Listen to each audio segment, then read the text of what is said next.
Once upon a time. Not this time, but another time. In a place. Not this place, but another place. There lived a hunter.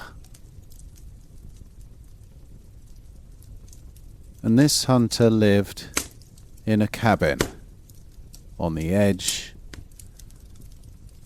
of a deep, dark forest. And every morning the hunter would get up, have his breakfast, all alone, and then leave his cabin and travel out into the forest, hunting. And every evening he'd return back home, tired, eat a meal, and go to bed alone.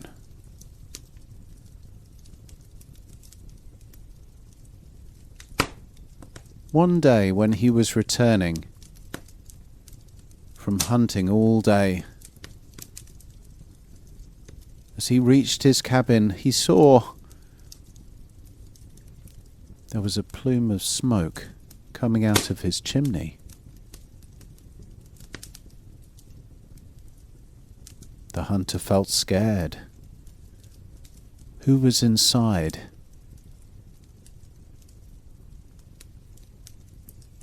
Gradually, he worked up some courage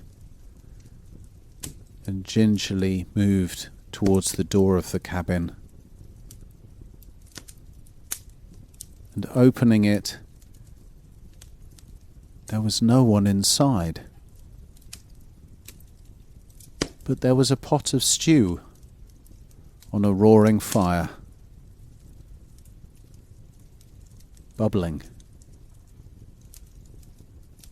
His clothes had been washed and darned. The floor had been swept.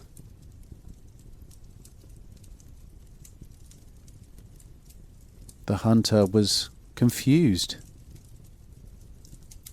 but decided to sit down and eat some of the delicious stew.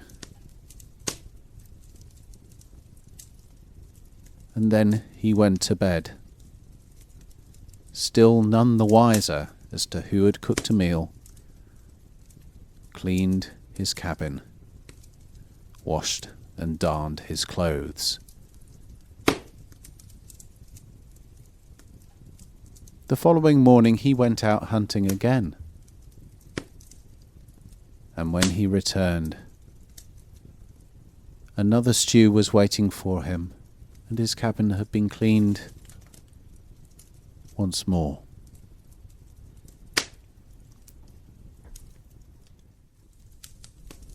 And so this went on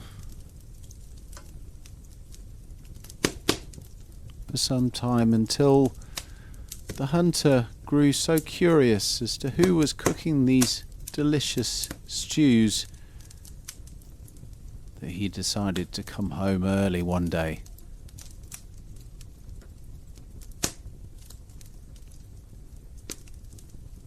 And gingerly he opened the door, and there, with her back to him, stood a woman. And as he walked into the cabin, she turned around, and he immediately knew that here was a woodland spirit, half woman, half fox.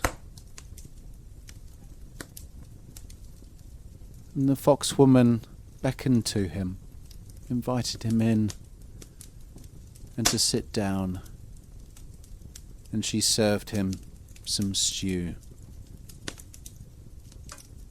and then made a bowl for herself and sat down with him. And as they began to eat together, the hunter realized he was enjoying the foxwoman's company, grateful for her presence,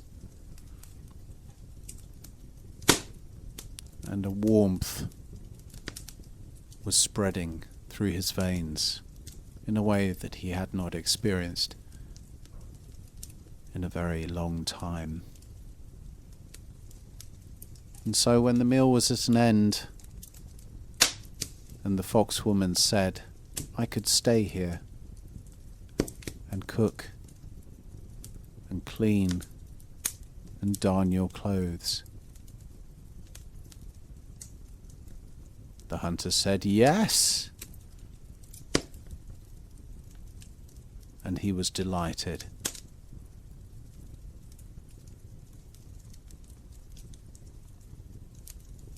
And they went to bed, but before the foxwoman got into bed,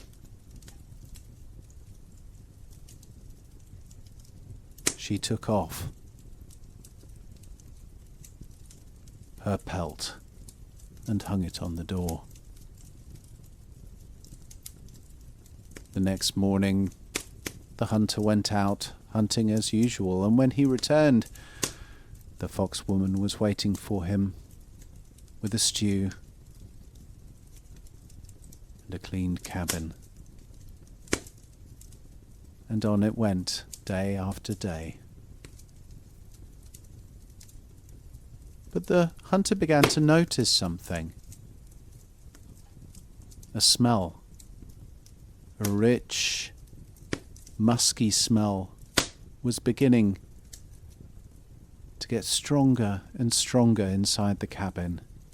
And he realized it was the pelt that belonged to the foxwoman. And over time, as it continued to get stronger and stronger, he began to dislike it. And eventually one night, he worked up the courage and said to the foxwoman, "Darling, I really enjoy you being here. But can you put the pelt outside?" And the foxwoman laughed, but didn't put the fat pelt outside.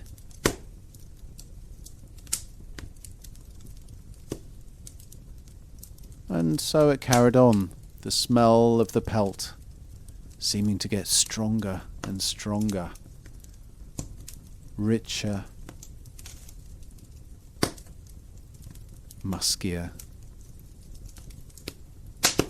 until it seemed to fill the hunter's nostrils, even when he was out hunting, until he could bear it no longer. And one evening, after they'd eaten their meal, and he'd had a few glasses of wine, he slammed his fist down on the table. "Take that pelt outside," he said.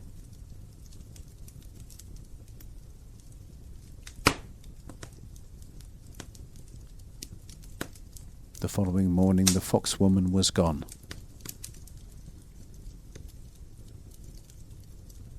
The hunter went out into the forest as usual, hunting, hoping that when he returned, the foxwoman would be back.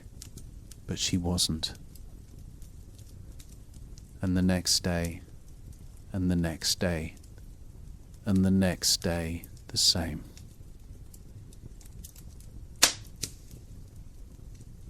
And after he'd had his evening meal,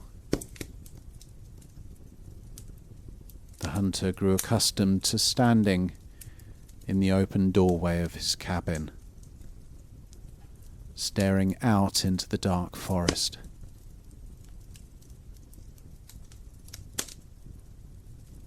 Yearning for the foxwoman,